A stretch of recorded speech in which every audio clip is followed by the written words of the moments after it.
Welcome to the Sports Resort, your home for all things sports, with your hosts G Money, Tay, Padre T, and Connor. Let's get to it.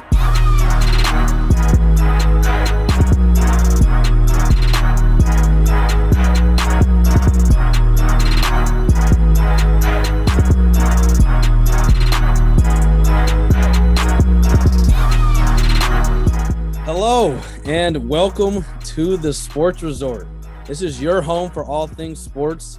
I'm your host Gannon Cornley. I want to welcome you guys. Finally, our first ever recorded on video episode here. Got my main man Toby right here. This is finally, you can see the face of the voices bringing you guys some of the best sports content each and every week. We took a little break.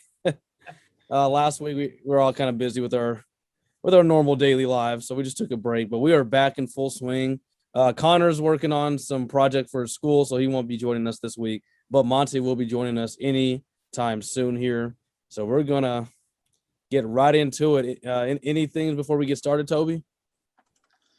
Nothing before we get started. A lot to talk about. Let's get it going. Yes, sir. Yes, sir. And if you guys are new, how we start every episode, our first segment is a segment we like to title called "What Is You Doing?"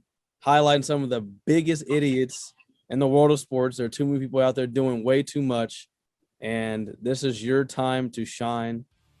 And I'm not actually going to start with one of my favorite teams. As you can see in the background there, I got an Aaron Judge jersey back there, big Yankees guy.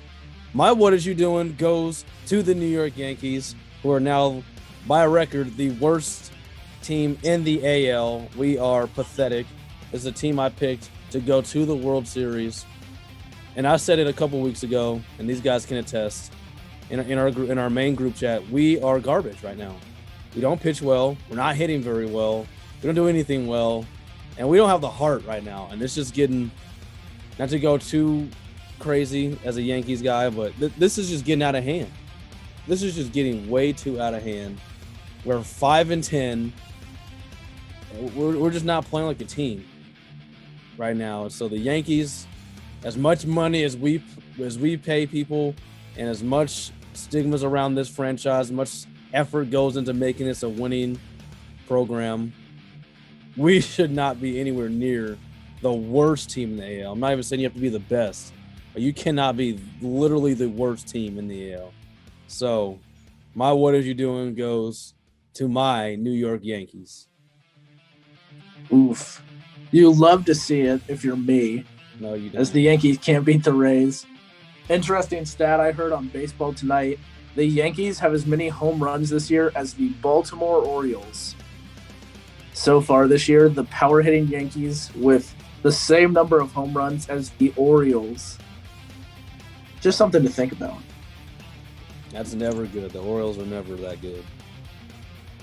And I want to expand on that to somebody else who is just never good.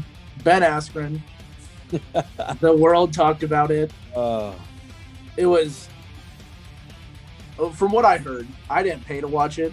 There was no way I was going to watch this. This seemed like a total waste of time. And by all accounts, it was. Ben Askren loses to YouTuber Jake Paul in the first round. The former UFC fighter, Ben Askren, lost a boxing match to a YouTuber, Jake Paul, in the first round. Now, to be fair, Ben Askren has been called the worst striker in UFC history, and for good reason. Ben Askren came in extremely out of shape because he probably didn't take Jake Paul seriously, because none of us do. And he went down really on one punch. A guy that we've seen take punches from UFC greats like Robbie Lawler, etc. Come back and won, actually, that Robbie Lawler fight. Just a really pathetic showing. And it's a Thriller, the organization that put it on. They're probably upset right now with all the people who illegally streamed it. But they're the real criminals. They had people pay $50 for 5 fights. No pro boxes. There actually might have been one fight where there were pro boxes. But it was 5 fights, about a zillion concerts from C-list singers. And you all know how us on the podcast feel about artists like Doja Cat, right? There's they have to pay us $50 to listen to her. So Thriller Sports is the real criminal here. Those of you that watched it for free, all you lost was a couple hours of your lives that you'll never get back. But Ben Askren, man, that's sad. That's going out sad. Because this was a guy who was undefeated before he got knocked out in 3 seconds by Masvidal with the flying knee. Everybody knows it. It's the most iconic UFC knockout maybe ever at this point. And to follow it up with this, man, was the $500K worth it?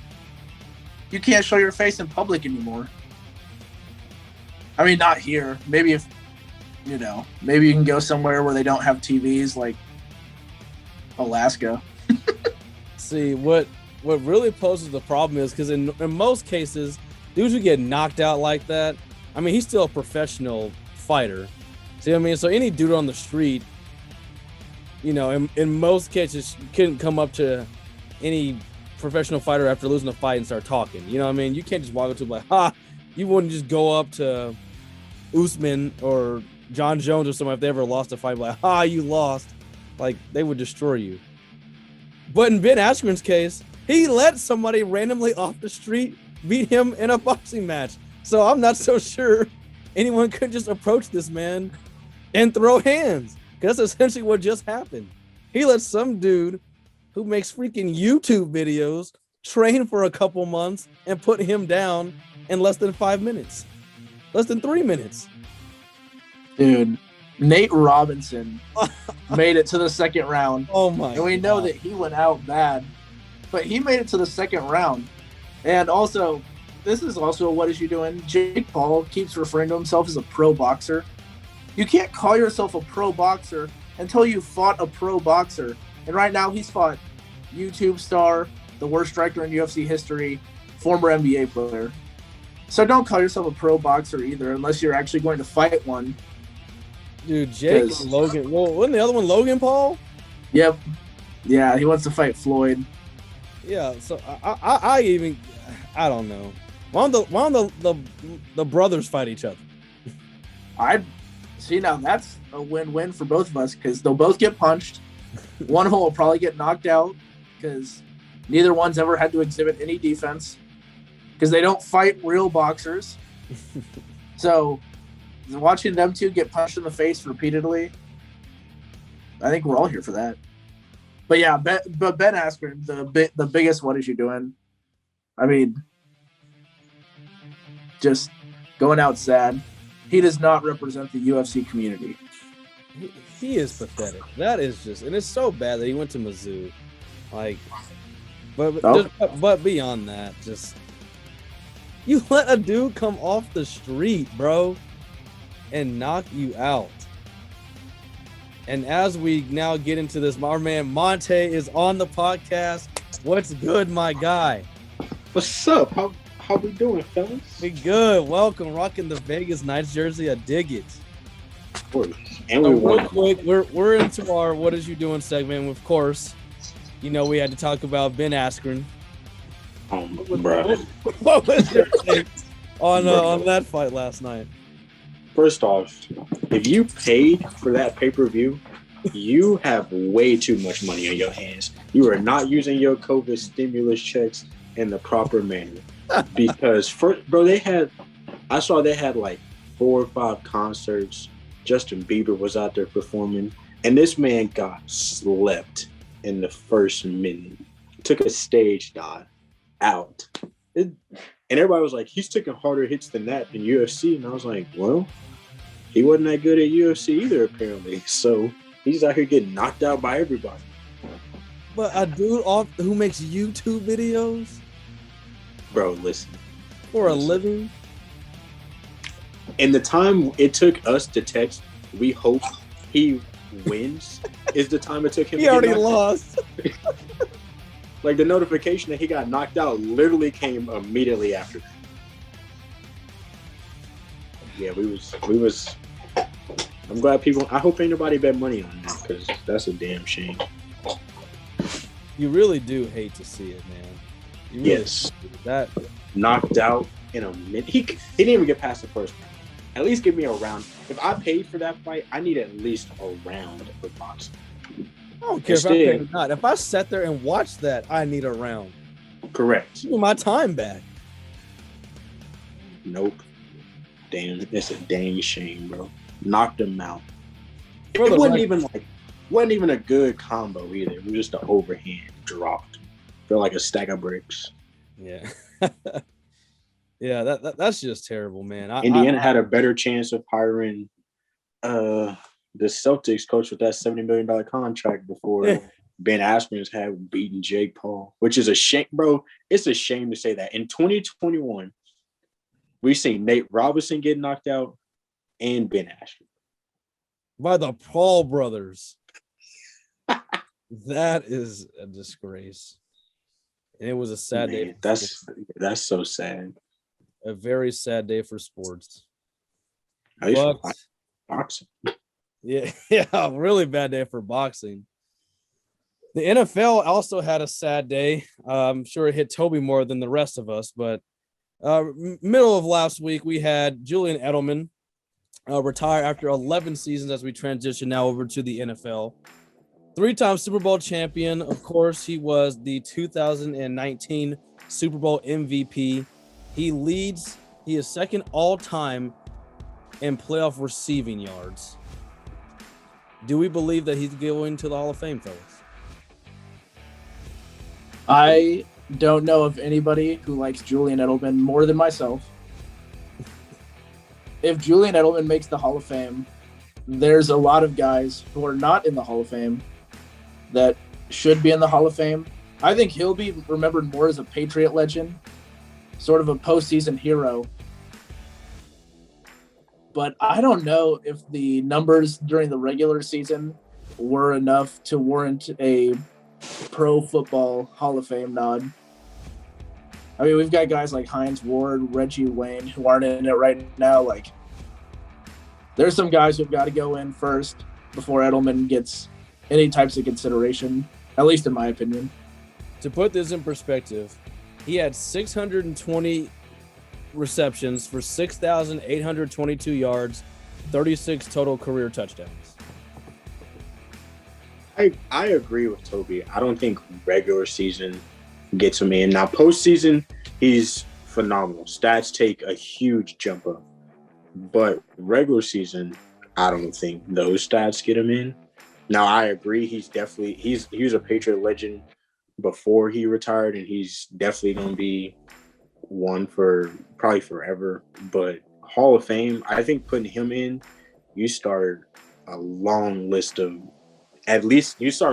debates, but then you start a long list of wide receiver debates like T.O., Chad Johnson. Like, there's some names out there that, I mean, you just stats-wise and even popularity-wise would get them in the Hall of Fame before Julian Edelman.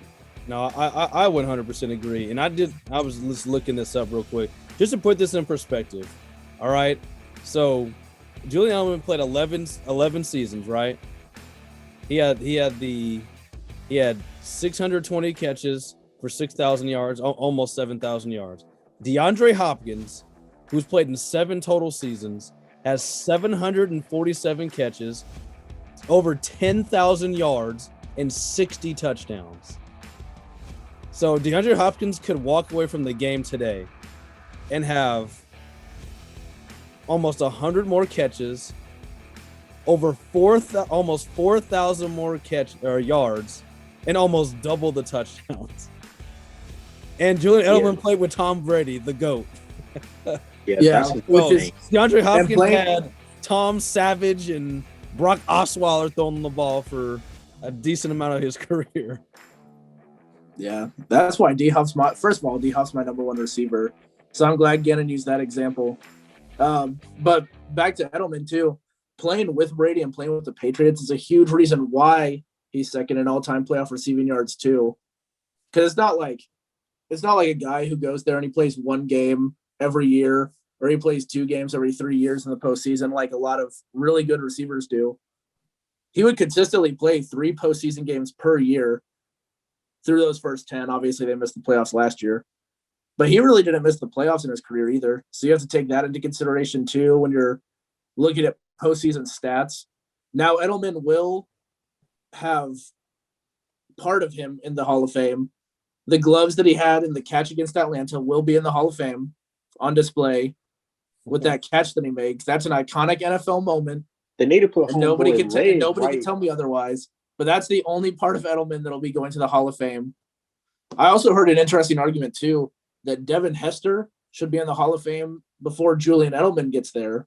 Ooh. Even though Devin Hester would probably trade his career right away for Edelman's, because Edelman doesn't have the records, he doesn't have the stats, and I don't think that he revolutionized the whole area of the game quite the same. I don't know though. Devin Hester, I'm sure he would trade in for the rings. But Devin Hester is still highly regarded as the greatest. Yeah, ever. I don't know. And that's a status that I don't know will change for a very long time. Like it's never changed. Like our kids' generation, they're gonna be YouTube. Will be like Devin. The first one to start to change that narrative. Yeah, and I mean that's fair. It's a pretty niche part of the game, though. When you compare, you're best the return best man ever. When you best return man ever, Super Bowl MVP, 3-time champ.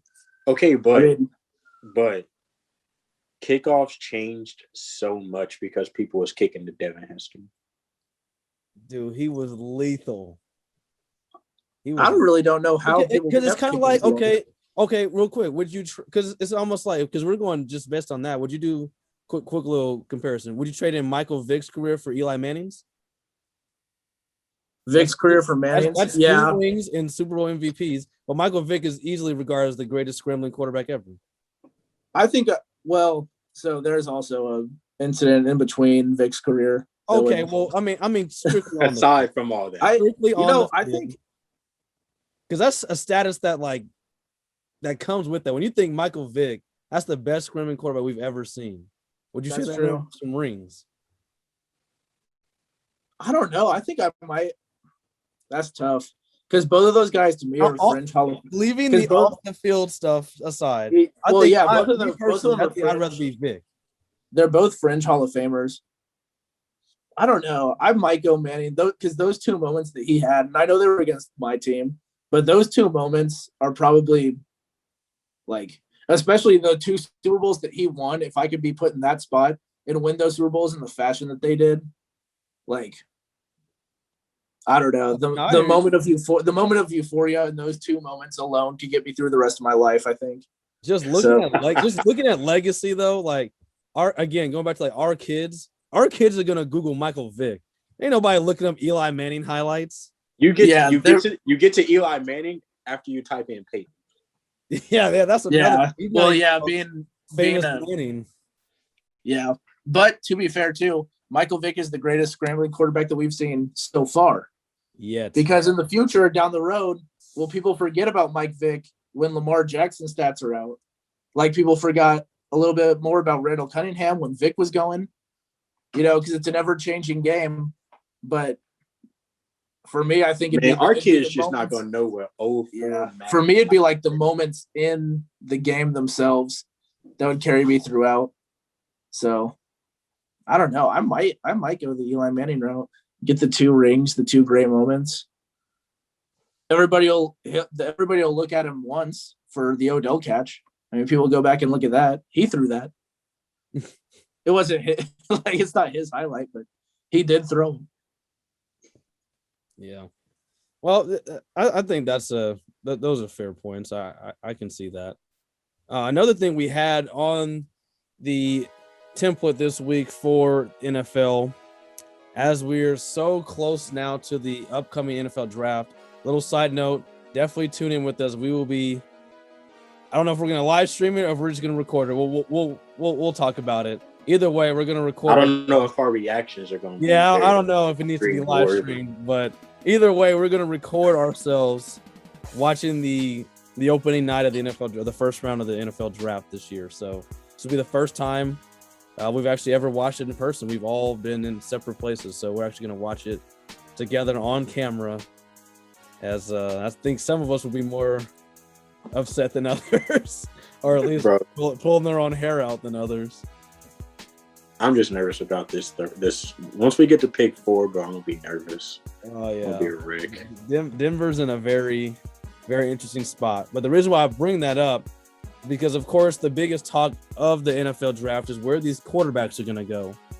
And so what we kind of had on here, we wanted to list or rank our top 5 quarterbacks going into this upcoming draft. So I'll let Toby go first, and then I'll have Montae, then I'll reveal mine. All right, so number 1, if you know me at all, you know that I've thought Trevor Lawrence is that dude ever since he came to Clemson. That hasn't changed. He's my number 1. I hate to say it. I'm the biggest Michigan fan that's ever lived. But I have to put Justin Fields at 2. I just think he looks like an NFL quarterback. And there was a lot of discussion about he doesn't make the first read, and actually through further film study, that's been proven inaccurate. I think he's ready for the NFL. I'd have him at 2. I've got Zach Wilson at 3. The potential is great. At 4, this was tough because I really like Mac Jones. I said I wanted the Patriots to draft Mac Jones after the national championship, and perhaps I was a prisoner of the moment. I'm actually going to say Trey Lance from North Dakota State's my number 4, based purely on potential. And he's sort of a mystery guy because he's played in, all of 13 games, but no turnovers at all. I think he could be really good. And if the Patriots got him, which I hope we do, he could learn under Cam Newton for a season. They could play a similar style. So he's my 4. Mac Jones is my 5, with an honorable mention to the other 2 SEC quarterbacks, Trask and Mond, who are just outside the top 5 looking in. All right. Okay. Nothing bad about that. Of course, I think Trevor Lawrence is going to be the guy for all of us at the first spot. But I'm going Wilson at 2. So going Zach Wilson at 2. I watched both pro days, Fields and Wilson's, and I think Wilson's got that awkward arm angle ability that we're starting to see, and Fields is more of a everything I've seen, his throw motion isn't as natural, so it makes those awkward angle throws and the deep balls a little slower to get out, whereas Wilson's got that, I don't know, the ball just pops out his hand, even when he's rolling backwards and everything. And I think that's a lot to attribute to a high-level baseball profile. You're starting to see a lot of, guys who grew up playing baseball, making that switch to quarterback and being able to make some just ridiculously angled throws. I mean, you talking about Russell Wilson and Patrick Mahomes immediately. So I've got Fields at 3. I'll also have Trey Lance at 4. I hope the Broncos don't trade up and draft him at 4. But I think extreme potential there. I would like a team to grab him and sit him a season as well to let him accumulate, because, I mean, going from North Dakota State to playing literally the best, people in the world at football is definitely going to take a learning grasp. And then I've got Mac Jones at 5. Just because I think I don't think he's a quarterback that's going to win you a game, but I also don't think he's going to be a quarterback that's going to lose you a game. I feel like he's a game manager, which some teams need and some teams prefer just having a QB go out there and manage the game. We're doing honorable mentions. I got Mond at 6 and Trask at 7. That's mine. I know, Gannon, you're a little hurt, but you'll be all right. All right, so as Montae alluded to, the consensus we all had, Trevor Lawrence for sure, number 1. I mean, he's been the guy since he was, a junior in high school. We all knew he was going to be that deal, and he's done nothing but live up to the hype so far. So for sure, he's the number 1. I think his floor is a couple Pro Bowls. Like, the worst he'll be is he'll see a Pro Bowl or 2 in his day. So Trevor Lawrence will for sure be my number 1. This will be followed up by Justin Fields for me. I think Justin Fields is just a tad better than Zach Wilson. I think, yeah, like Toby said, there were questions about him being able to read defenses, and Justin Fields is intelligent. Like I don't understand where these guys are getting this information from. He can read defenses. He's not an idiot. Like I don't know why they're trying to portray this dude like he just goes out there and just flung the ball around and Ohio State was just magically good. Justin Fields is a very highly intelligent person, and he's good at the quarterback position. I just don't understand it. And he's played. I like the competition that he's played. He's played at the highest level. He beat Trevor Lawrence head to head and actually whooped them. Now, obviously, it wasn't all on his play. His defense stepped up and things like that. But Justin Fields has played at the highest level. Zach Wilson played at BYU. Now, I don't want to just completely shame all their opponents, but there are levels to this. And I think Justin Fields performed at a higher level while playing at a higher level school, while playing higher level competition. So I'm taking Justin Fields all day. I think that's no shot at Zach Wilson. I think he can be a very prototypical quarterback. He makes the right throws. Can move when he needs to. He's not necessarily just zipping up, running all over the place, but can move when he needs to if he's in danger. So I think he can make those throws, but I like Justin Fields there for the 2 to 3 spot. And then I'm kind of torn also on the 4 and 5 because I want to say Trey Lance because, okay, from a talent perspective, I think Trey Lance would be my 4. But I like Mac Jones's poise, and I like his decision making. He's very calm under pressure. He doesn't do dumb things like Montae said. He won't necessarily maybe go out there with his arm and just throw you into a win, but he's also not going to go out there and be reckless and lose you a game. And in the NFL, we tend to see those guys have more success than the guys who have ridiculous arm talent, like a Trey Lance.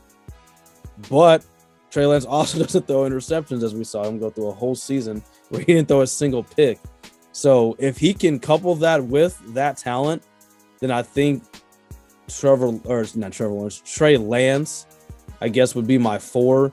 But I would not be surprised at all. Let me have that on record to say I think Mac Jones could have a better NFL career, because I think that he's going to be more calm in certain situations. And also, again, from this kind of using the same argument, now Alabama quarterbacks don't always pan out, but they are still playing some of the top level competition.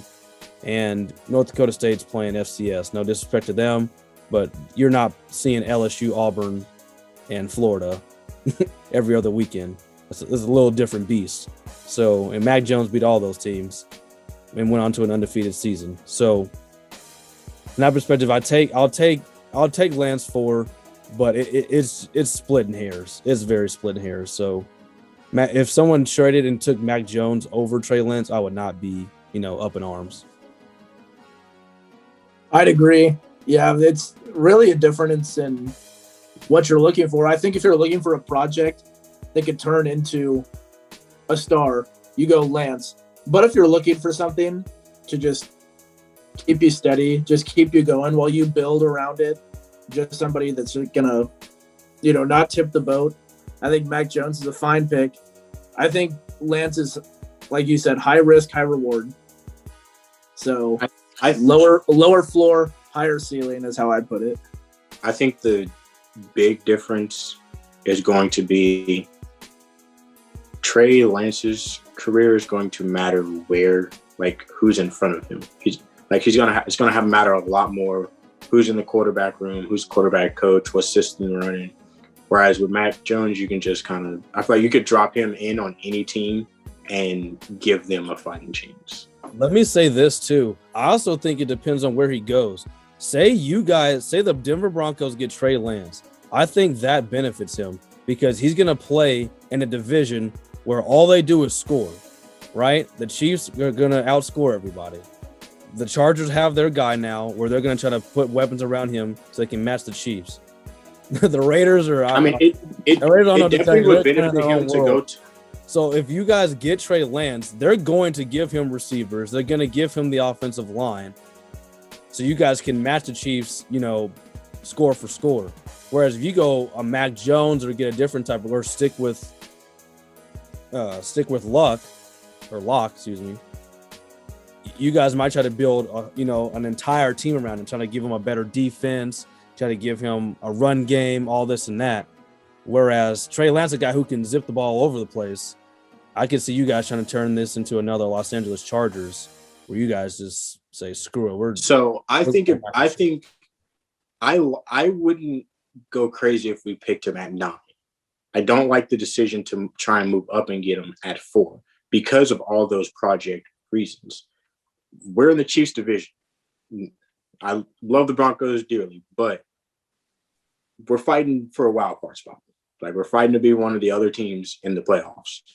And for the next couple years, you ain't knocking off the Chiefs. That's just is what it is. So we don't need to be making immediate moves right now to try and overtake a team in the future, if that makes sense. We loved all the pieces we did on defense. We've created a corner, which Helen Keller could have got out there and threw 3 touchdowns against us on defense last year.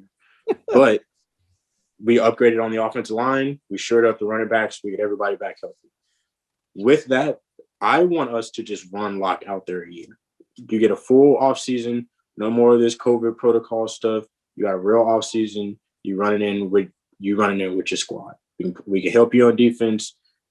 We're either going to see you win us some games, or you're going to be the quarterback that loses us games. I would be fine with doing that with a rookie quarterback at 9, learning the ropes of what to do and what not to do with this team, versus picking him at 4. Because then we're giving up capital that even if we go 8 and 9, or we go whatever, we're back picking at 9, why do we give up draft capital to literally to not move anywhere? Is my thinking about it. If we give up draft capital and possibly a player, whatever the Falcons want, to jump up to 4, we need to be in pick 18, 19. Like, we need to be somewhere. That player needs to come in and make an impact. And I think drafting a quarterback at 4 puts too much pressure on Locke, who's still, as far as we've all seen, developing as a quarterback. Yeah, no, I agree with that sentiment. You guys are in a tricky spot. I'm glad my team's not in that. I don't have to worry about that. Tell me about it. It's nice. I mean, literally, when you have a quarterback, everything else finds a way. When you don't have a quarterback, or you're not for sure, it sucks. It's the most desired question in the NFL. Do I have a quarterback or not? Correct. And I think it's because Montae obviously went on the tangent about the Broncos, but it's interesting too, because we had Fields and Wilson were the others that we sort of did, the only guys that we disagreed on. Actually, it'll probably be better for either one of those guys if they are the third quarterback instead of the second quarterback, based on what Gannon said going to the situation, because whichever guy goes second has got the raw end of the top 3 quarterback deal. Mike Mullins really, really got the raw end. Somebody is going to get drafted 3rd. A quarterback will be drafted 3rd, and he'll go play for a team who has a chance to win it all right away. I mean, yeah. Justin Fields going 3rd might be the greatest thing that's ever happened to him. Being evaluated as worse than Wilson might be the best thing that could possibly have happened to Fields. Which I just and I wanted to get one more thought too, because I saw this today. It was on a popular amateur NFL analyst social media page, where he said the best quarterback outside of these top 5, who we all think will go first round, the best quarterback outside of them is not Mond, it's not Trask, it's Felipe Franks, ahead of Kyle Trask and Kellen Mond. And I knew I would get this reaction from Gannon as Felipe Franks left Florida because Kyle Trask lost his job. I just wanted to hear. What? I just wanted to let you know that right here on the podcast. No, Felipe. I'm sorry. No, don't even send me that. You're gonna put me in a bad mood. Felipe Franks is just not it. That is ridiculous. I'm sorry. No disrespect to him. There's a reason that Arkansas was the one that mainly recruited him. A team that runs the ball 35 to 40 times a game because the dude is inaccurate as heck and makes very questionable decisions. His best throw of his entire career at Florida was a Hail Mary. It was a great throw. Beautiful ball, though. Beautiful Hail Mary. A Hail Mary. Where I'm saying, what the hell are you doing? I had to mention that to our guy on the podcast, you know. I'm mad around that out. Whoever is good luck. Whoever drafts him that early, good luck. That's all I'm gonna say to you. But we'll let the NFL. We'll end it on the NFL for this week. Not too much news. There hasn't been too many free agent signings. I guess Jadeveon Clowney going to the Browns is about the biggest thing that has happened in free agency. So, that's been a rumor. Like that's been a rumor for the last 3 seasons, though. It has. As a Titans fan, I yawn at that. This man had 0 sacks last season. That's just ridiculous. And knowing our luck, he's gonna have a career year next year. Just knowing Tennessee's luck, but good luck. That on paper, that's a scary up front D line for the Browns, but I don't know. I think Jadeveon Clowney's best years are behind him. Oof. Calling him over. They are. They're just over with. There is one conversation, though, that I am not over with as we switch over to the NBA now. And there's one thing I kind of wanted to continue this. I hate that Connor's on the podcast this week because I wanted to continue our talk from 2 weeks ago, like we alluded to. We took a break last week. The issues inside the NBA. Now, Toby, you were pretty quiet on the last podcast during that segment, so we didn't get to really hear your thoughts on it. Do you think there's an issue with players being bought out of their contracts and signing for these so-called super teams? To be fair, I'm not a huge fan. But I don't know what you do to stop it. I mean, what is the league sanction where players can and can't go? I mean, guys get bought out of their contracts at all sports. Teams are just, we don't want you anymore. You don't provide value. You're too expensive, and we want to start over. So you buy them out. At the time that they're a free agent, why would there be a block on where these guys go? I think from a competitive standpoint, it's not the greatest thing. I wasn't a fan that the Nets signed everybody and their grandmas as soon as they got bought out of their contract. But that's their decision thing. And as much as I might wish it didn't happen, I don't really know what would be done to stop it. I mean, one of the most infamous moments in NBA history was when the NBA blocked Chris Paul going to the Lakers. And that made no sense. It really still doesn't make any sense to me why he wasn't allowed to go to that team. It just, I don't really know what you do to fix it. I might not like it as a competitor, especially to the Nets in the East, but it's one of those things where it is what it is right now. The good players want to play with other good players, and if they can find a way to do that for cheap, then that's. But I think that's an ownership decision. Well, obviously they have to. He can't just go say, I'm playing with the Clippers. I'm on the team. I'm going to travel with you, without it obviously going through management. But when you're a name like Griffin or Aldridge, and you hit the open market, and any one of those great teams finds any reason to sign you, I don't really know if the NBA could do anything to stop that. They're going to go play with the good players, especially when their careers are dwindling, opportunities lessening. No, I get what you're saying. But what I'm saying is, I don't recall Drummond or Griffin coming out in the media saying, yo, I want to be bought out. It was the team saying, yo, we're going to buy these players out. Which, I mean, that's why I'm saying it's an ownership thing, because you can ask for a trade all you want to. We can all go to our jobs tomorrow and be like, yo, I want to get promoted. And they're going to look at us and be like, okay. Like, just because we say we want something doesn't mean that you get that. No matter if we told our jobs we're not showing up to work because we want to be promoted somewhere else, we get fired. Like, that's like real world situation. So for James Harden to just be like, yo, I want to be traded. Like, okay, I got you for 4 years though. You signed this contract. I don't care that KD and Kyrie teamed up. When you signed this contract, you said big bucks, this my team, 5 years locked in. Sorry, like which was my whole point, which is why I didn't understand what Connor was talking about. Which is why I wish he was on here to re-explain this. How the salary cap changes any of that. Adding hiring the salary cap, how does that change that James Harden wants to be traded to the Nets?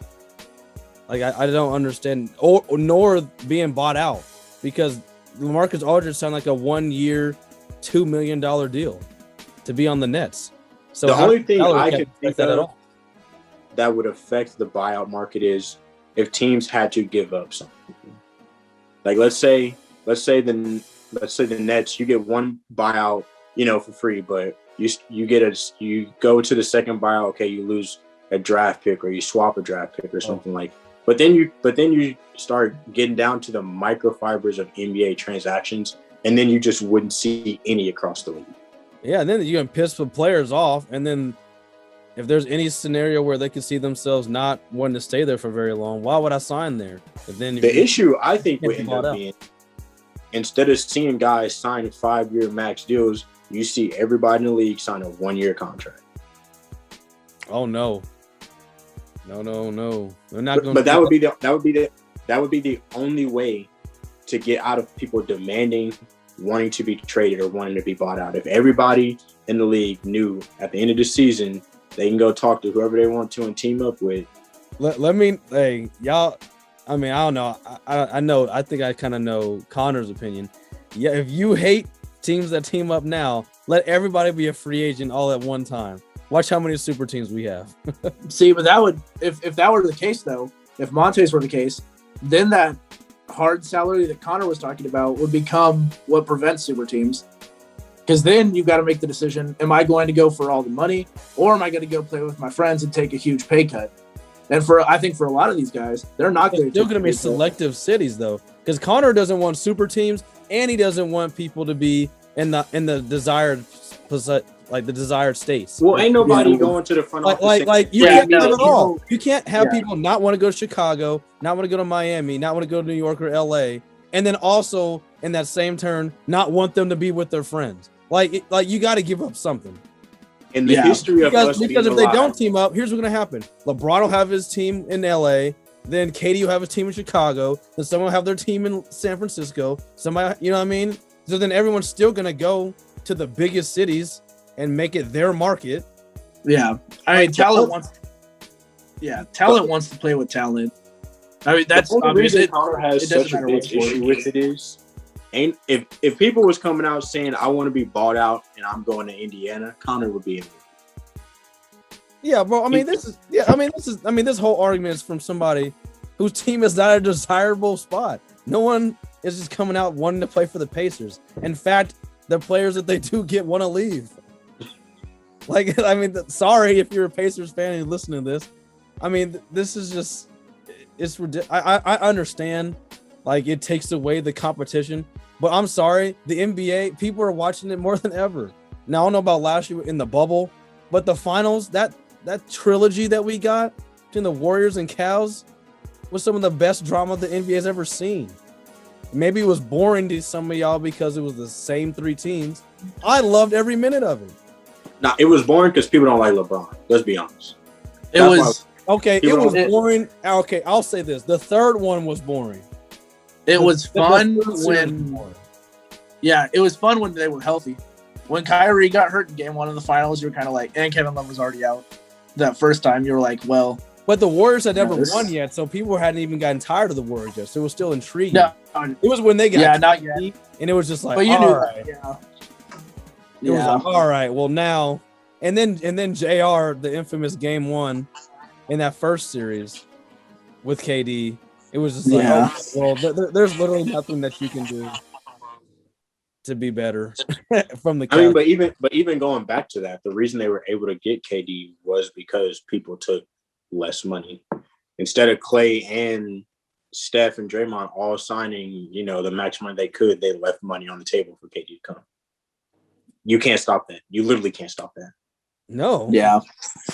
And in the Nets case, LaMarcus Aldridge and Blake Griffin aren't making money.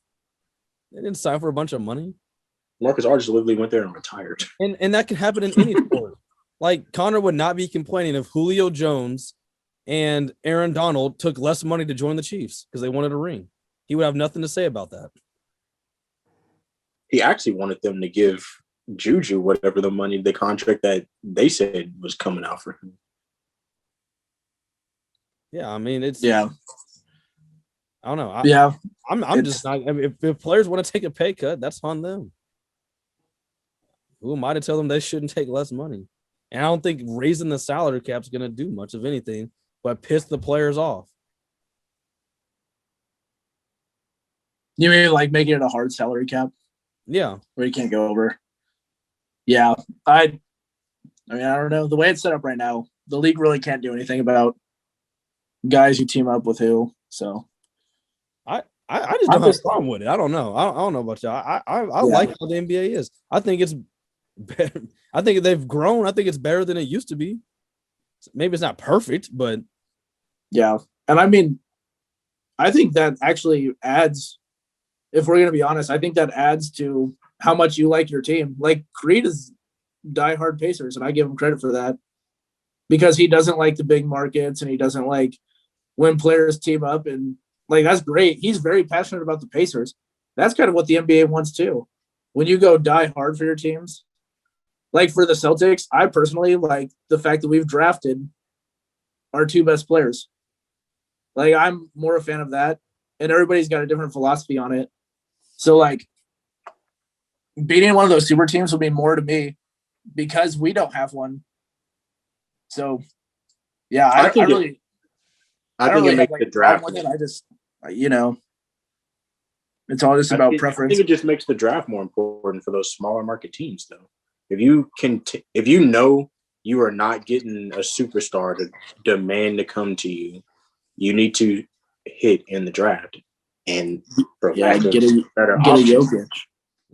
Yeah, but I don't know. I just overall, like I said, I don't see too many issues with the NBA as it's currently constructed. I'm perfectly fine with how things are. So, and speaking of how things are right now in the NBA, the standings are the following. The 76ers are still in first place, followed by the Nets, and then the Bucks and the Hawks round out the top four as it currently sits, with Boston basically tied with Atlanta as they sit in fifth. The Knicks are in sixth place. The Heat are 7, and the Charlotte Hornets are 8th, with Connor's Pacers just sitting a little bit outside of the postseason at this moment in time. And then, of course, you have the Jazz over in the West. You have the Jazz in first, Phoenix second, the Clippers third, Nuggets fourth, Lakers fifth. And then the Trailblazers, Mavericks, and Grizzlies are 6th, 7th, and 8th. So also one thing, too, that we talked about last week in regards to the new format for the playoffs.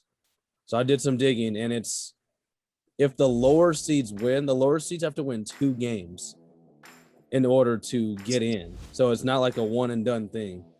So kind of how we were talking about, like the 10th seed could be well over 500 and just be in after winning 1 game. They still would have to win 2 games in order to actually get into the postseason.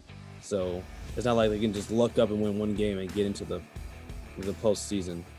With that knowledge now, do you guys still like how they're doing the playoffs this year? If they got to win 2 games, they might as well not even have a chance to get into the playoffs. Like, come on, like, what are we doing? I don't know, though, because it eliminates you just automatically tanking. And you have to think about it. Sorry to cut you off, Toby. One more thing. I was thinking about our conversation from last time. Connor was making the point that why should teams try who are like 4, 5, and 6? Well, you don't want to be a 7 seed and have to play the 10 and then lose twice, and then you're not in the playoffs at all. So that's incentive to try as well. So you don't want to you want to be in those top 6 teams, so you are guaranteed not to have to be in the play-in at all. So there's incentives for everyone, from the bottom teams who are in the 12th, 13th, 14th to not tank, and then those who just ride it out in the 4th, 5th, and 6th and 7th spot and 8th. There's incentive to move up so you can get out of those spots, so you could be in a top 6 position and lock yourselves in. I don't know, just me personally, I kind of like that. Yeah, I don't know. I think they're trying to win 2 games. I guess. I mean, are they back-to-back games? Do they have a day in between? Like, I guess we won't know that until the schedule comes out. Yeah. But I don't know. I think forcing them to win 2 games, yes, it eliminates, any craziness happens. But let's say, I mean, God forbid the Lakers fall down to that 7th spot. Let's say we lose AD or LeBron to an injury in a playoff game. Like that drastically changes everything moving forward. If that makes sense.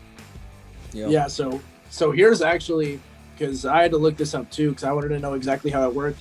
So here's actually how they're doing it. It's not actually 7 playing 10. 7 plays 8. The winner is automatically that 7 seed. The 9 plays the 10. The loser is automatically eliminated. Then the loser of that 7-8 game is going to play the winner of that 9-10 game. And that game is going to be the 1-game playoff to decide the 8 spot. Is the way that they're actually going to do this. So it won't be necessarily a series thing. It'll actually be 1 game, play your way in, 1 game to avoid playing your way out, and then another game comes down to the winner takes the last spot. Man, whoever that 7-8 game is, that's going to be intense. You are not trying to play. Yeah, you don't want to be a 7 seed because you lose twice and you're out of the whole playoffs. And I really like the way that it's shaping up. In the East, it's the Heat and Hornets right now, and I think I know who I'd pick in that game. But in the West, if anybody watched the Mavericks and Grizzlies play last week, to see that game with something even bigger on the line, that'd be good basketball. That's just. And your reward for losing is playing the Warriors. Either the Warriors or. Ironically, or possibly. Yeah, probably the Warriors. Steph Curry's still going absolute bonkers. I don't know. I like it. I think it's an added element, because that is something that people complain about, is that they tank too easily in the NBA. Half the teams go to the playoffs and the other half are in the lottery. Well, this is a little added incentive for teams to try to make the playoffs, because even if you're the 13th seed, you can try a little harder to become the 10th seed. 2 games in and you're playing a whole series into the postseason. Yeah, and I mean, like, look at the race right now for 10 in the East. Yeah, it's the Raptors have the spot, but they're basically tied with the Bulls and Wizards. The Cavs are only 3 games back. There's really only 2 teams that have played themselves out completely in the Eastern Conference. And even the Magic are just 2 games behind the Cavs. Yeah, they're not completely out. They are in spirit, but like by numbers, they're not completely out of it. Yeah. I don't know. I like it. I'm a fan. If they now that knowing it's 7-8 and 9 and 10, I think I like that better. I didn't see the point in the 7 playing the 10. That's where they were losing me. But 7-8 to get the 7 spot, especially when you look at how close it usually is in the West. I mean, you're talking about a game that somebody won or lost in freaking November deciding a tiebreaker. So I like that. I'm with that. I don't know. I don't see too many negatives behind it. It's more competitive basketball, which is what we're complaining about. Why does the regular season matter for NBA?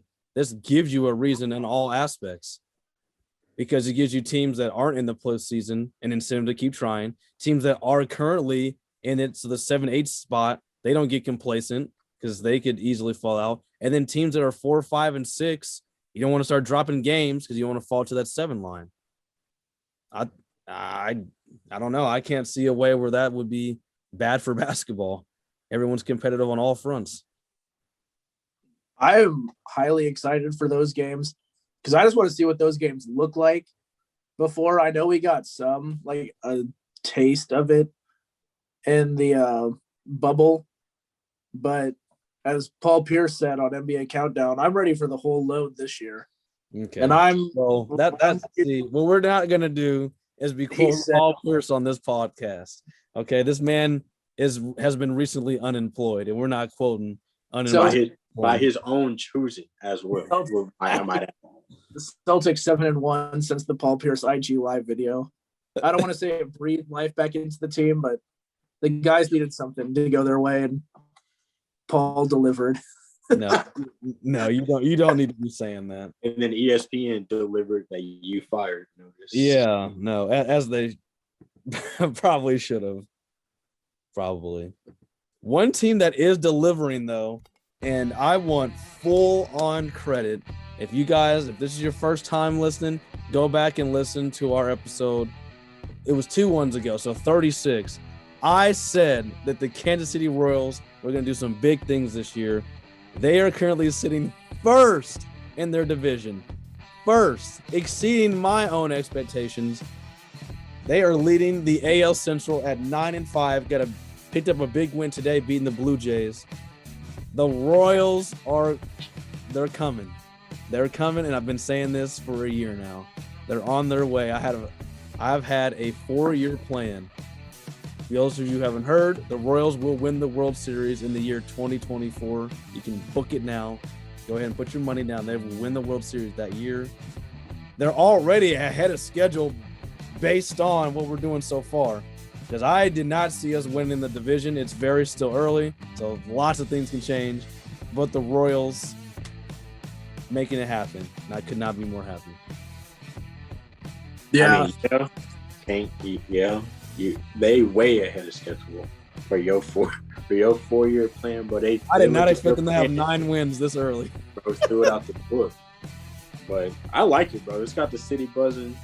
The city's been kind of down since the Chiefs lost. So I'm glad they got the city buzzing again. It's needed.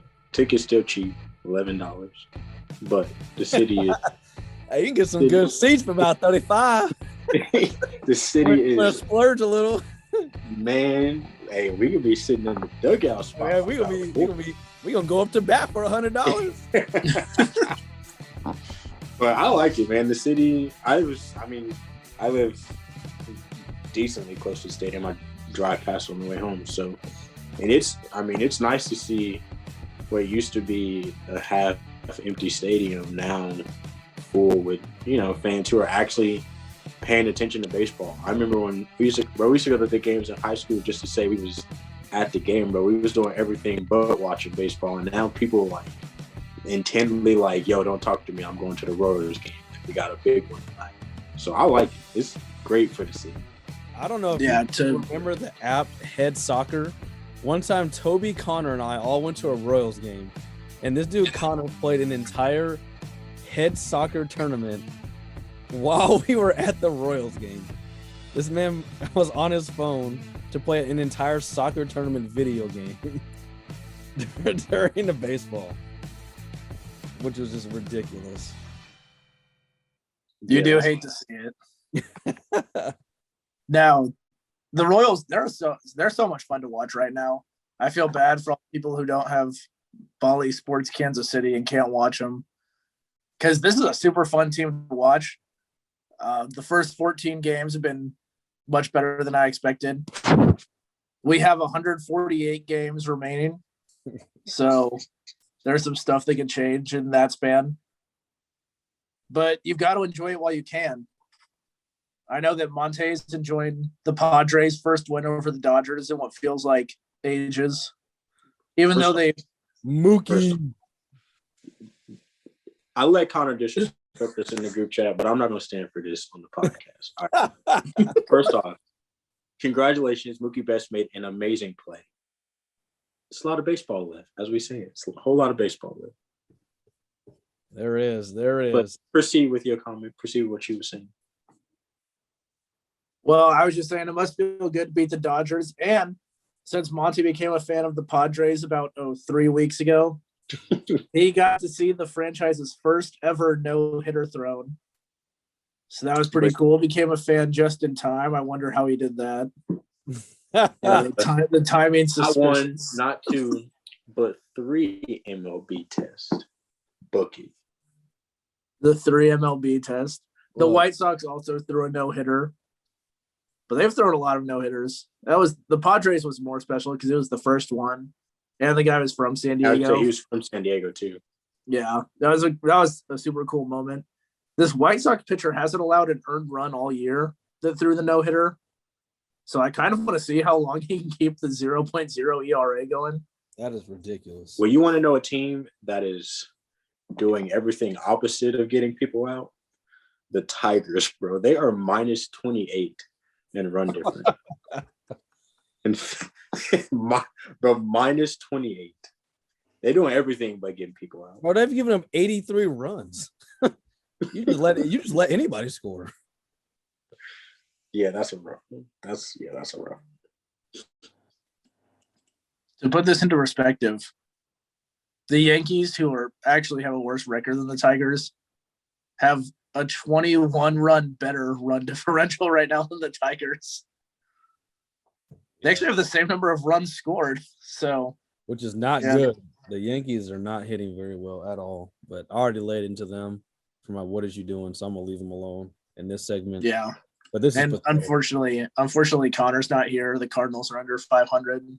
We don't get to ask him about them. Again, if you're new here, we are not very pro St. Louis anything. So no, only a chance to shame St. Louis, which Connor for some reason is a giant St. Louis fan. A kid from Indiana who grew up in Overland Park, Kansas, is in love with St. Louis, who currently lives in Arizona. So yeah, well, we never said he was the brightest out of all of us. Yeah, that's true. That's true. You'll see a little bit later. We have a whole segment dedicated to him. So yeah. Well, that's a little brief update on the MLB. Our team right here in Kansas City, making things happen. Royals lead the AL Central. My Yankees not doing too hot. The Dodgers picking right back up where they left off. And Monte's newly acquired Padres doing some good things. Tatis is now back. Hit a home run fresh off of being back. They do a no-no a couple weeks ago. We trying to get over the hump this year. It's looking nice. It's looking nice for our teams in the MLB, except for mine, apparently. Where it's getting a little better for me, though, is my NHL team, as the Rangers are extending their gap in fifth place right now. They are head and shoulders above the Flyers now, as they sit in fifth. Again, top 4 in every division goes on to the postseason. So we're approaching the last couple of games because they're playing how many this year? Is it 56? Yeah. So we got 11 more games to go. We are 4 points behind the Bruins. So I was a newly acquired NHL fan. I picked up the New York Rangers. So we will see how we do there. I don't know. It's a lot of ground to make up and not too many games, especially because they have games in hand on us. So we'll see. Connor's Chicago Blackhawks, they are also in fifth, as they have a game in hand on the Nashville Predators, who currently have a 2-point lead to get into the postseason. Monte's team is stuck in their second place behind the Avalanche from Colorado. The Avalanche, they both have 64 points, but the Avalanche have a game in hand. And also Toby's team is also in the West. They were up to fifth. They have dropped now to sixth, as St. Louis Blues have overtaken their spot. So not looking too good for Toby's team, unfortunately. It'd be nice to see all of our teams in the postseason for NHL, but I don't know. Last time the Blackhawks saw us in the postseason, we sent them packing. Yeah, well, they'll be doing their own packing this year, because I don't think they're going to be in the postseason.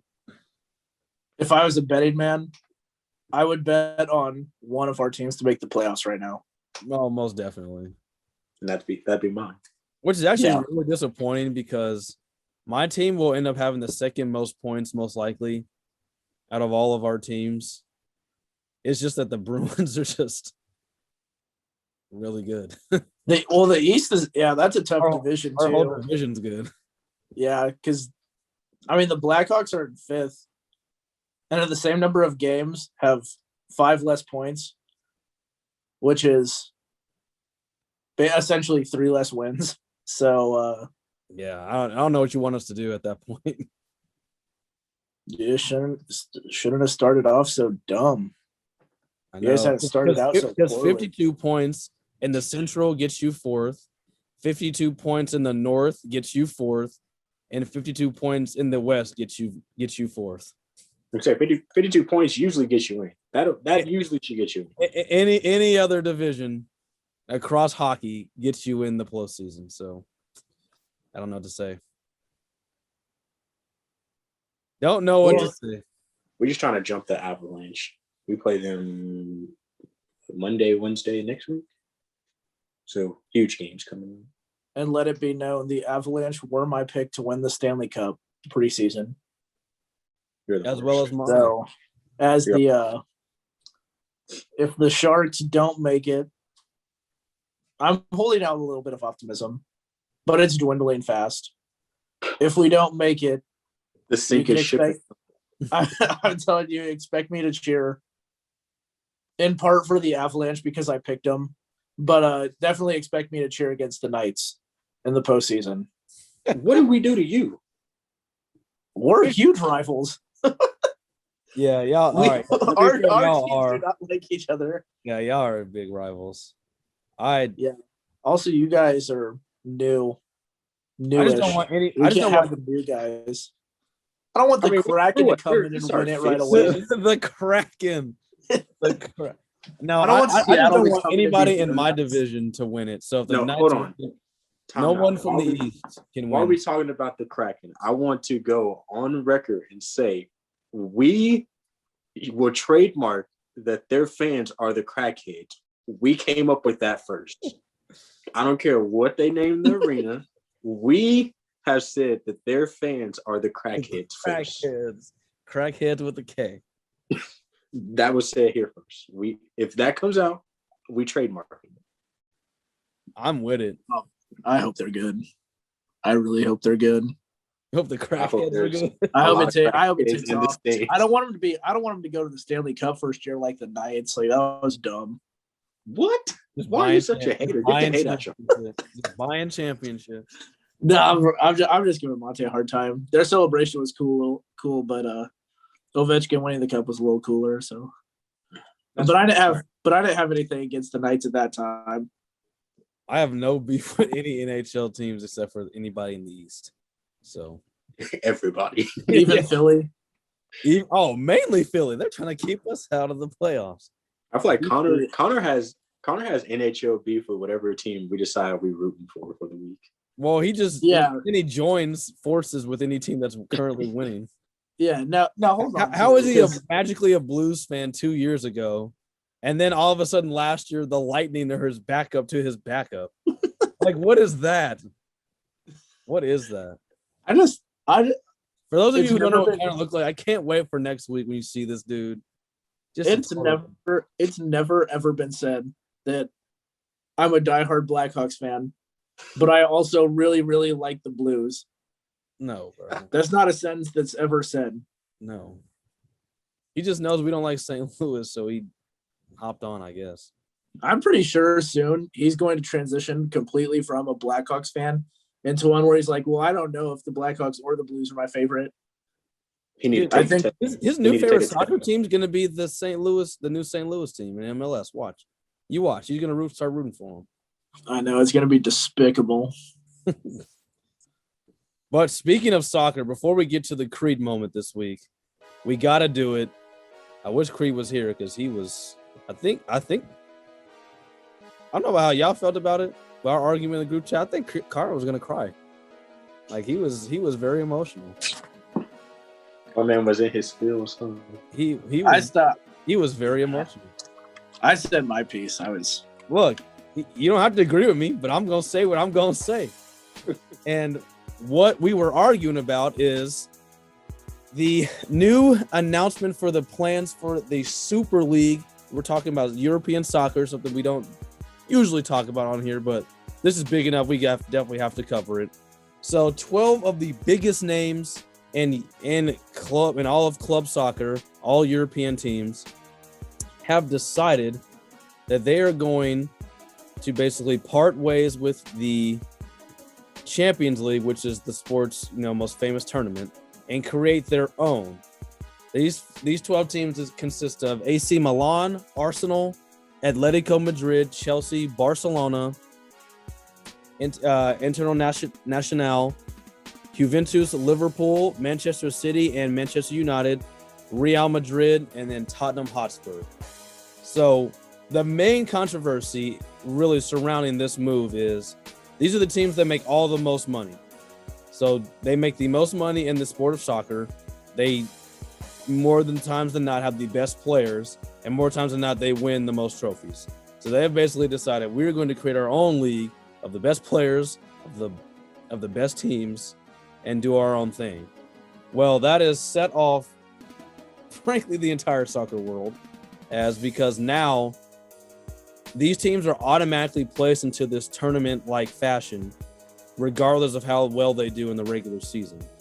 So to put this into terms, because I'm sure there's people who don't listen to soccer, I'll put this like, imagine if in college basketball, if KU, Duke, Kentucky, UCLA, Indiana, all the blue blood names basically said, we're going to have our own tournament.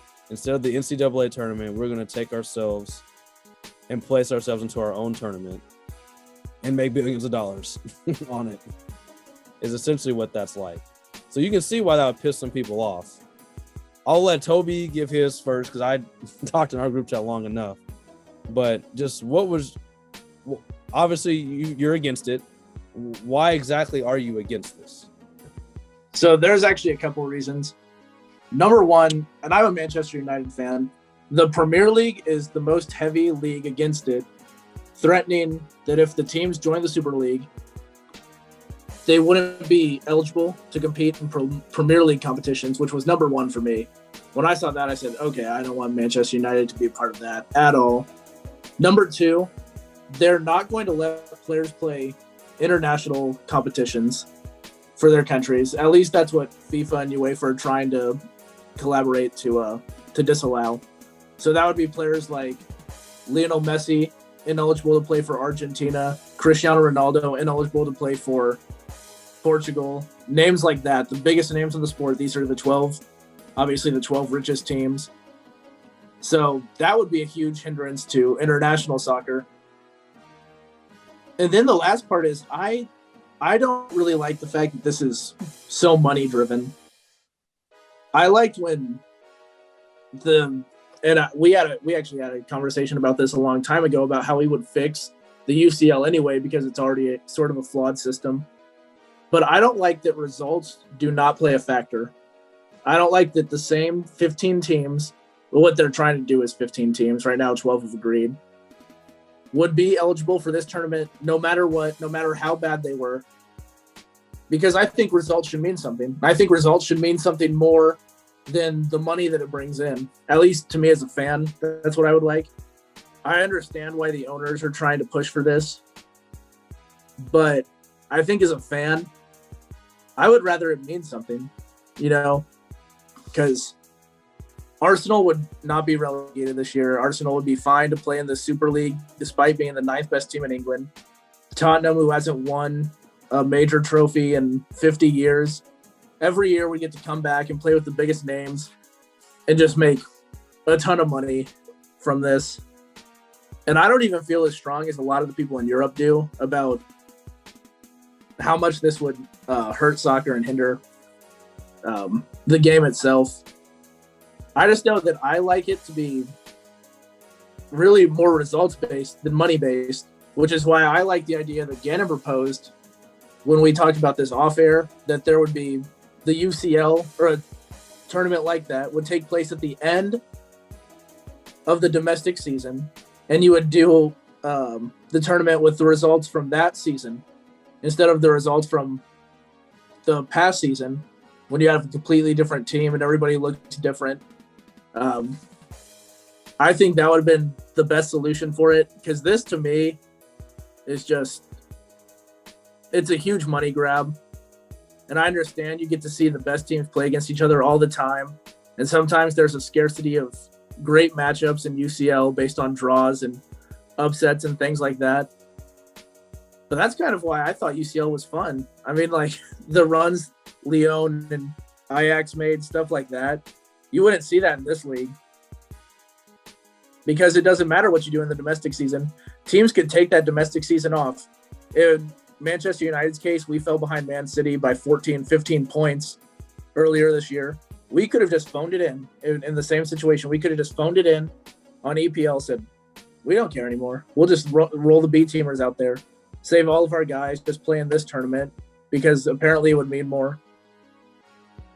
I like the fact that you'd have to play still. Like, even when you're not playing to win the league, in EPL right now, we're playing to stay second, third, finish top 4 so you can go to UCL next year instead of having to go to the Europa League. I like that there was something to play for until the final week of the season, all the time in the old format. This format, that would get rid of it for all of the big-name teams. So if you went back to domestic seasons, their games would essentially be for naught unless they're competing for the title, which a lot of times is 1, 2, 3 weeks prior to the season actually ending. So, I mean, there's a lot that I didn't like about this. There's a lot that would be fun about seeing this if it were to go down. It's kind of like a FIFA create your own tournament type deal is what it feels like, where you just take all the best teams. You're like, we don't need Dynamo Zagreb or whoever wins the championship in Lithuania competing in this tournament. But yeah, I don't know. I'm kind of against it, especially for the international reason. Like, I'm extremely against it for that purpose. But I don't think I do it any justice speaking for it. Because I read a lot of what other people had said, people that have been like, they're more involved and they're more heartfelt about soccer in Europe, who absolutely despise it. So yeah, I mean, that's just kind of my thoughts. Montae, you got anything?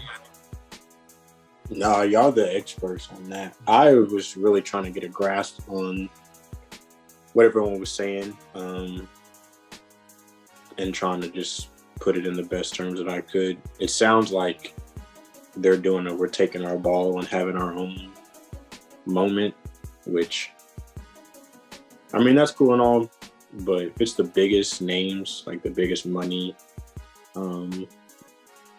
clubs, I'm sure there's something different. But I liked the thing that you said, which was the thing you sent, saying that this could be a power play just for something else in the works. And, you know, it happens over here in American sports, like teams and owners and players like call each other's bluffs. So it's different just seeing, you know, over in Europe and over there that they take calling their bluff to a different level and actually start making the, you know, the money and the schedules and just start actually putting things in together to make it happen. So very different way of calling somebody's bluff, but I respect it. Now, I mean, I'll be lying if I said I'm just 100% all in on it, especially like Toby said, when you bring in the international thing, that's where you lose me. If FIFA does end up ruling them any players ineligible, which I think would be very stupid on FIFA's end as well, because I don't think FIFA has the balls. I'm sorry. I just do not think that they have that to pull, especially if PSG, Bayern Munich, and Dortmund actually end up joining into this. Those will be the other 3 teams to make it a 15-team league. Half of German squad plays for those 2 teams, Bayern and Dortmund. There's no way. You're going to eliminate basically Germany's whole entire main team. PSG has the youngest star in all of soccer. You really going to think, and then also their best players also play on the other 12 teams. So you really tell me you're going to take out France, who just won the last World Cup, Germany, who won the World Cup before that. That's going to let arguably the best player in the world, and Messi, play in his last World Cup. Ronaldo, if he wants to play in one more. You want to really go down that road? Are you really willing to die on that hill? So I don't think FIFA has it in them to do that, because now the way I see it is, if this is a hindrance to soccer, you've made it a bigger hindrance because now international soccer is ruined as well. If they're ruining club soccer, I think you further ruined the game by doing that. So I would. So, but if that is a rule, then I'm out on it because I think that's dumb to impact players' international eligibility based on what their club team does. I think that's garbage. But I'm not all against it. I like seeing the best on the best. And I think the original way that they do things now is stupid. I think it's dumb. Like Liverpool is in 6th place right now and won't be able to play in the Champions League if the season ended today. Yet they'll be probably a top 5 to top 8 team in the whole entire world next year. I think that's absolutely ridiculous. That based on they could have an incredible year next year and they don't even qualify to play in the tournament because of how they played the season before. I think that's the dumbest thing I've ever heard of. So I'm not a fan of the format now. So a change where the top teams, based on how they play in that season, get to play each other, I am not opposed to that. And I understand that it leaves lesser teams kind of in the dust per se, and it's going to leave the Champions League not with so great teams. Because the Champions League is still going to go on. It's just these teams won't be a part of it. I'm just not 100% against that. And man, that may sound crazy, maybe because I'm not as passionate as some people are about soccer. But I don't like the format now. And this is a format where we literally get to see the best players play against each other year in and year out.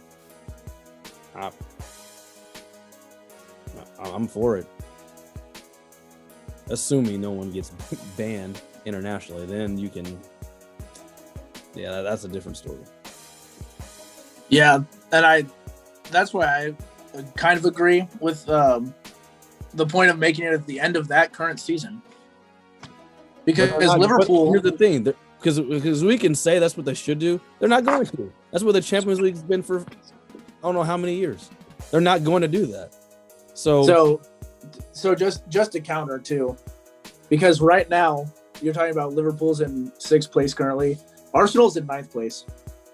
I don't think we consider Arsenal, right, to be one of the top 15 teams in the world. But they would get that nod anyway. And teams would get nods that still don't really have a chance of winning in that league. I mean, Dortmund would go to that. I don't think Dortmund would go into that. I don't think Dortmund has a chance. I don't think Tottenham has a chance. They haven't won anything. I don't either, but I think if you left Arsenal out, I think if those teams can't play in the Premier League, I think Arsenal wins the Premier League next year. Because they would have the most money available left to get any free agent they want. And if the international rule goes on, they wouldn't be the best teams. I mean, guys would leave the teams because I think there's a real honor in playing for your national team. So if they made that rule, I think a lot of guys would ask out from clubs. Then those clubs wouldn't be. And then go to what? Anymore. Teams that can't afford them? Because keep in mind, these are also the 15 richest. So what, they're going to leave and go to West Ham and Everton? Depends on the player. Come to do players take? We talked about it in NBA. Do players take pay cuts, or do they all go for the big payday? Because if they go for the big payday, they want to alienate themselves from international competitions and all that. You got to keep in mind, we're talking about 15 players per 15 teams. This isn't just like one free agent. Well, right. I'm saying leave. You could go, but you could go, and I think a lot of what they've also done is they've alienated all these fans of small teams too. I mean, people won't too. If you're a fan of soccer, you tune into the Champions League, even if your team's not in it. I mean, you still watch. This would alienate everybody. It's already pissed off everyone. So anybody who's not a huge supporter of those teams wouldn't be watching this. They've been alienated. There's no point in it for them.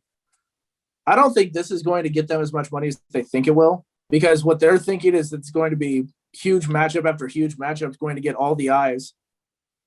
But when you alienate over half the fans in Europe, I mean, how much money are you going to bring in revenue-wise from that? You've alienated half of your entire continent by having this tournament. And I think more people tune in than you think, though.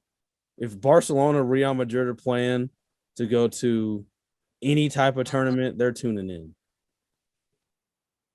I don't know. I'm not a fan. I'm not a fan that 15 teams would just have a chance to win. And this, assuming that it would be the biggest trophy in sports, and 15 teams are automatically qualified, no matter how good, no matter how bad they are. I mean, you're not playing for anything else besides that tournament. What they might as well do is they might as well find the 20 best teams, and they might as well just have them play a full 38 game season. I wouldn't be opposed to that either. Yeah, well, I mean, they're not playing for anything in their domestic seasons. Some of these teams, based on what EPL is talking about doing, wouldn't even have domestic seasons. So it's going to be interesting to see how it plays out. Yeah, and this isn't set to start until 2023, 2024. So there's going to be a lot of discussion between now and then. And quite frankly, a lot of the Europeans, they're calling the clubs and the owners, they're calling them corrupt. And they're about to go toe-to-toe with the most corrupt organizations in sports. If it's UEFA and FIFA against the clubs, it's just going to be a big tangled web of corruption trying to,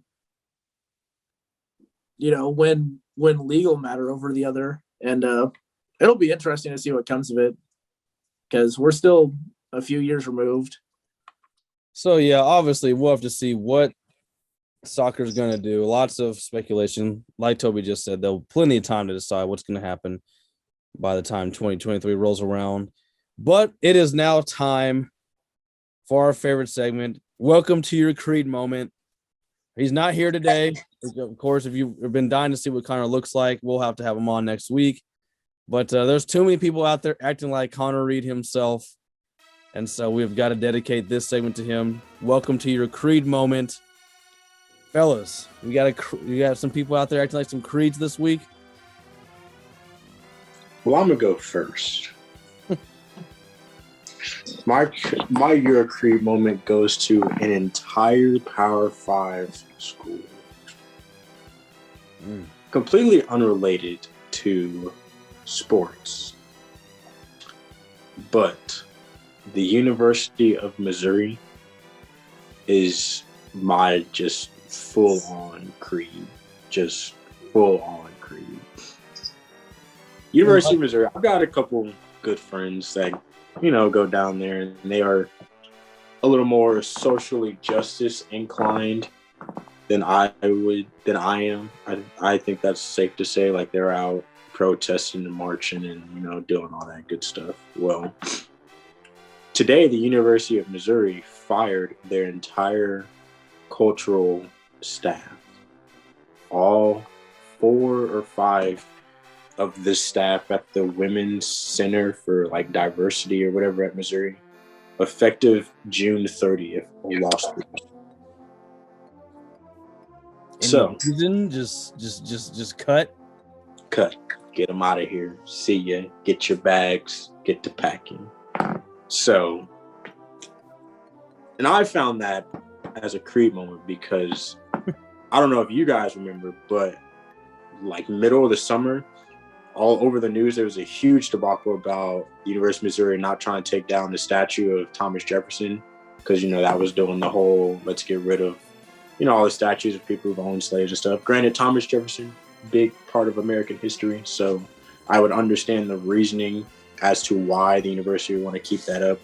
But then to go around and basically just give you women minority students the bird and fire their entire resource system is, that's a Creed moment. You think Creed would do something like that?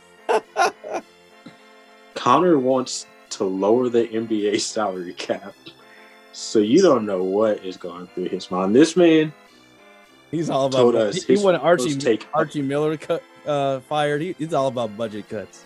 Right, his finals take a month, so you don't know what's going on with Connor. But I definitely think this is probably one of the more crazy things that I have heard from a university doing. And not often do I see the name University of Missouri and like deep dive into this, but this is literally trending on Twitter right now. Oh, Mizzou. Oh, Mizzou. Your Creed. Oh, yeah, that's not a good look. I thought it was going to be about Ben Askren when he first started with Mizzou, and apparently that was only the second biggest help they've taken this weekend. Yeesh. Bad week to be Mizzou.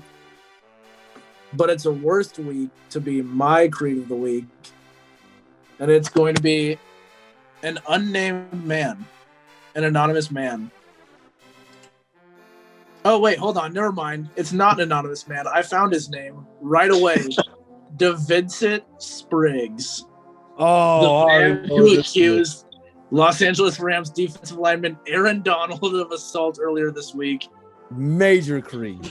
Offered Aaron Donald an apology on his behalf for not only not being the one who whooped his ass, but being the one who saved him from further said ass whooping.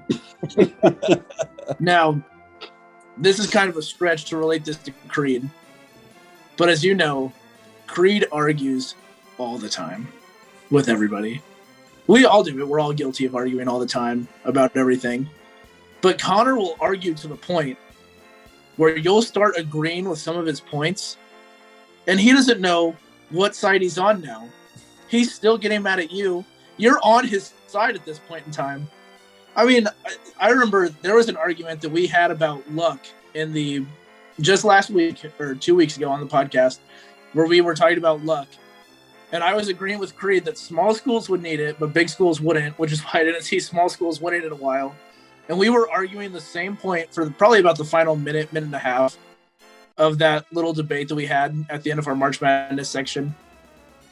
And just like DeVincent Spriggs, he was just in there, didn't know who was on his side or what was going on. He just knew that after it was over, he was missing an eyeball. He was going to blame the biggest, baddest, scariest guy there. Now, Connor didn't lose an eye or anything. We actually ended up being on the same page. But, yeah, I probably would have done this guy some, he probably could have done a little bit better research before he came out, accused Aaron Donald of assault. He didn't have any friends there that saw it. He was like, hey, was Aaron Donald the guy that punched me? No, the whole bar actually was just kicking your face in, and he pulled everybody off. He didn't have nobody come tell him what was going on. Was everybody in his corner getting whooped like that? I mean, you know where that's wild to me. It took that video being out for probably about 20 minutes before this guy was like, I should probably apologize before he does it for real. Bro, but the crazy thing is, ESPN saw that notification and ran with it. About him apologizing? No, about Aaron Donald being accused of assault. Took it and ran with it. Oh, yeah. Yep. Yeah. Welcome to media. Yeah. You know what also could be considered a Creed moment in that same scenario, in that same situation, was that guy's lawyer. Creed, our faithful man over there starting to be a lawyer, which is why he's not on the podcast today. I feel like that would be a story he would take on. Just anything, just completely baseless, has no evidence, no nothing, just a big name's involved. He would just hop right on. Oh yeah, he's a terrible person. Okay, but you can't say you knew what happened before because he might have had that eye injury before he was getting kicked. There's my best Creed as a lawyer impression right there. You just got it. Yeah. None of us know what he's really like inside the courtroom. So I do hope to find out one day. Good luck to Creed. I do too. Someone else who's good luck to Creed too, but you just can't ever be my lawyer in any situation. Oh no, I'm sorry, no. I love you, my guy, but no. No. Oh no. And someone else who's acting like Creed this week was none other than Connor's favorite person and athlete of all time, and Kevin Durant.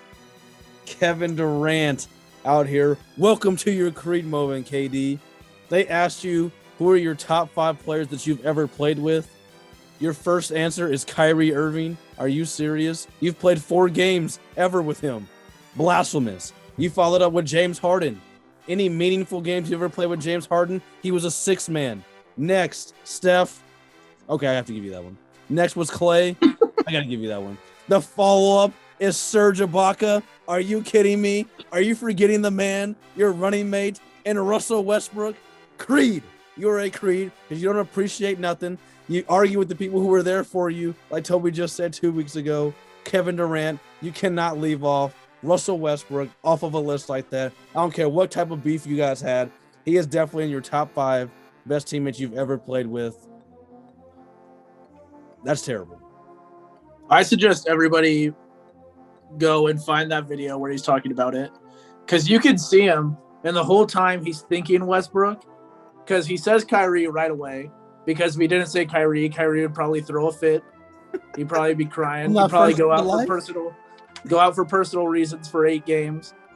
So he had to say Kyrie. Then he had to start thinking about it, and he was like, who do I say next? And he had thought about it for so long. I mean, you played on so many great teams. You should be able to just rattle off names like that. The fact that he had to think for Harden and Curry, who were his 2nd and 3rd, you knew he was thinking about Westbrook that whole time. I'm just mad he said Kyrie first. Like, they didn't play maybe 4 games together. He cannot be your favorite person to play with. You won a championship, 2 championships with Steph and Clay. And you've left. You did what everybody considers the worst move in NBA history, and you placed them 3 and 4. And left Russ off the list entirely, who you left. It's a bad look all around. I do have this question for you guys too about Kyrie Irving. Did you guys see the news about why Kyrie Irving was so mad at Dennis Schroeder the last time the Nets and Lakers played? Yes, that is another thing. I wish we would have had a podcast last week. I did not see. Okay, this is very bad. This will be our final thought for this week. Do you want me to take over, or you got it? Yeah, it's probably better that you talk about this than me. Okay, fair enough. So you remember when the Nets played the Lakers a couple weeks ago, right? And Kyrie they both got ejected. So Dennis Schroeder was originally upset because Kyrie kept getting next to him on his face, and so they called a foul on Kyrie. And Dennis Schroeder was like, "Dang, get off me, N-word." And Kyrie was like, "Don't ever call me that." He got up in Schroeder's face and was like, "Who you calling an N-word? Don't ever call me that." And they had to be separated. And Dennis Schroeder's literally you can see Schroeder literally apologized "Oh, my bad, man. I didn't know it was that deep." Kyrie is still going off about it to the point where the ref is just you know what, you both are out of here. That's why they got kicked out, because Kyrie was literally throwing a temper tantrum because Dennis Schroeder, a black man, called another black man the N-word. Yeah. No, I mean, I'm sorry. A couple things wrong with this, okay? There's just a couple things wrong with this. Kyrie, we're not going to sit here and act like you've never said that before in your life. Don't say maybe this whole social justice thing, ever since the George Floyd's incident, Kyrie's been on a spree of doing all stuff, not even saying they're bad things. He's been all involved in the communities and stuff, all great things. But we are not going to sit here and act like you have never once been called that in your life by another black man, and you yourself have not used it, because we've seen you use it. So I don't know why he's on this. No one should ever use this word. This word's an evil word. Bro, get out of here with that, okay? If you don't want to use the word, that's fine. But we're not going to sit here and act like you're dying on this hill like you've never said it before or heard a number of different people say it before in your direction. That is the most asinine. My man really was so mad about that he got ejected. Yes, bro. He got kicked out of a game for that. No, yeah. I can't get. I'm getting by the night, bro. I'm getting so sick and tired of Kyrie. To be fair to Kyrie Irving, he's getting out ahead of it because the last German who said a bunch of racial slurs turned out to be a not very good guy. So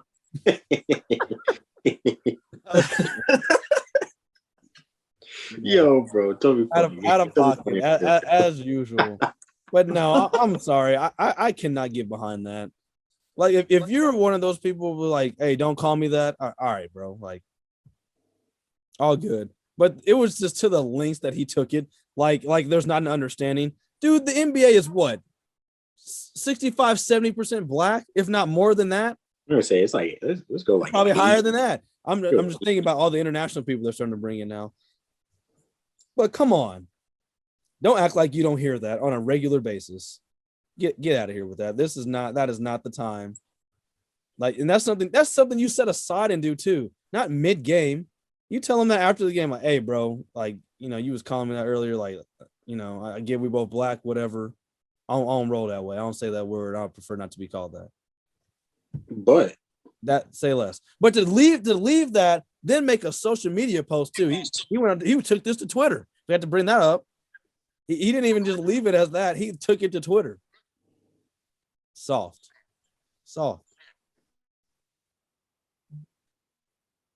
Agreed. Now, if Luka Doncic said it, he could probably step up and say something. Okay. Because Luka's not allowed to say it. But I just don't think I would ever allow myself to get thrown out of a game for that. No. I didn't even know what it was originally about. So when I saw the ejection, like, I don't know why Shooter got thrown out. It was Kyrie. Yeah, I didn't really know what it was for because I saw Kyrie kept talking as they were going back. But it looked like Kyrie was like walking away from him, still trying to talk while walking away, which is very inefficient. And I was just like, wow, this is at first my first thought was kind of a soft ejection, but it's probably better because I would have hated that they would have had to take time to dry the court with Kyrie's tears after every possession. Give those towel guys a workout. Bro, they bring out their comically oversized mops that they have on handles with just a towel taped to the bottom. Nah, dude, this dude Kyrie's turned to the softest athlete in America, bro. This dude is just bad, man. I will say, outside of watching him play, it's becoming real hard to like him as just a person. Dude, he's getting on my nerves. Like, I need whatever vacation. Doing some good stuff in the community, but bro, I need whatever vacation schedule he got though. I feel like every other week. He got always something personal, bro. It's always something personal wrong with him. It's not enough. He's already injury prone. He's an injury prone player as is. Now it's not enough. He's healthy. He's just a healthy scratch. Now his mentals is messed up. The Nets have to be like one of the most entertaining teams off the court because there's always something to talk about. KD's like Kevin Durant, and somehow KD's more emotional than Kyrie, bro. And James Harden the last 2 years or so has been in his feelings too. James Harden went to the Nets and he's no longer the bad guy. And now he's not anymore. Because he's got Kevin Durant. He ditched the burners. I like that he's going personal now. Everything's off his personal account. Talking to everybody now. Yeah, no, he's talking to everybody. Shannon, Michael Rappaport. Yeah, we didn't even talk about the Shannon one. Yeah, that was. We'll have to get on that another time. We've gone over, but it's the first time, everybody, we've shown our faces. We can finally see who the heck we are.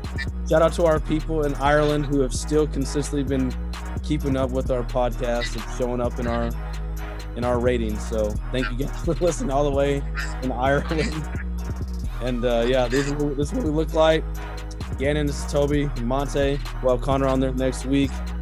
We got to get some t-shirt and stuff made, man. I'm trying to work on it. I need to re-hit up the guy who's supposed to make it for us. So that's gonna be my task this week. But we're gonna try to get you guys some gear, some sports resort gear. Stay tuned for next week's episode. We got some more and more stuff to go to talk about, and then of course the draft just a couple weeks away. So you guys have a great one. That'll do it for episode number 38. You guys take it easy.